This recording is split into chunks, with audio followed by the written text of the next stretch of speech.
ఓ blood group అదొక blood group మాత్రమే కాదు, ఒక సీక్రెట్ కోడ్. పదండి ఈరోజు దాన్ని డీకోడ్ చేద్దాం. ఓ బ్లడ్ గ్రూప్ అంటే యూనివర్సల్ డోనర్, అంతేనా? కాని అసలు విషయం అది కాదు.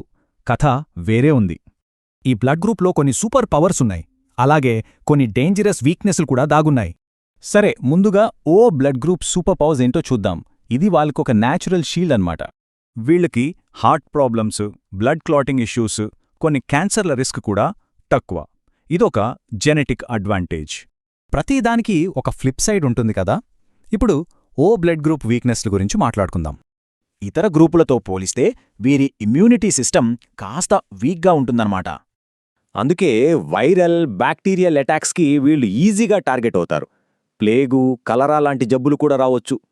ఇంకా కొన్ని హిడెన్ డేంజర్స్ కూడా ఉన్నాయి. వాటి గురించి కొంచెం డీప్గా చూద్దాం. వీళ్లలో బ్లడ్ క్లాటింగ్ పవర్ తక్కువ, అందుకే బ్లీడింగ్ అయితే ఆగడానికి చాలా టైం పడుతుంది. అంతేకాదు, ఫర్టిలిటీ ఇష్యూస్ కూడా వచ్చే ఛాన్స్ ఉంది. ఎగ్ కౌంట్ కూడా తక్కువగా ఉండొచ్చు. కంగారు పడకండి, సరైన డైట్తో ఈ వీక్నెస్లను ఓవర్కమ్ చేసి పవరప్ అవ్వచ్చు. బాడీని స్ట్రాంగ్గా ఉంచాలంటే లీన్ ప్రోటీన్స్, హెల్దీ ఫ్యాట్స్, ఇంకా ఇమ్యూనిటీ బూస్టర్స్ తీసుకోవడం చాలా ముఖ్యం. సరే, ఇప్పుడు ఓ బ్లడ్ గ్రూప్ వాళ్ళకి అస్సలు పడని కొన్ని ఫుడ్స్ ఏంటో చూద్దాం. వీట్, కార్న్, ఆవు పాలు లాంటివి ఓ బ్లడ్ గ్రూప్ వాళ్ల బాడీకి సూట్ అవ్వవు, సో వాటిని అవాయిడ్ చేయాలి. అన్నిటికన్నా ముఖ్యం ప్రాసెస్డ్ ఫుడ్స్. ఇవి సిస్టంపై డైరెక్ట్ అటాక్ లాంటివి, వాటిని అస్సలు ముట్టుకోవద్దు.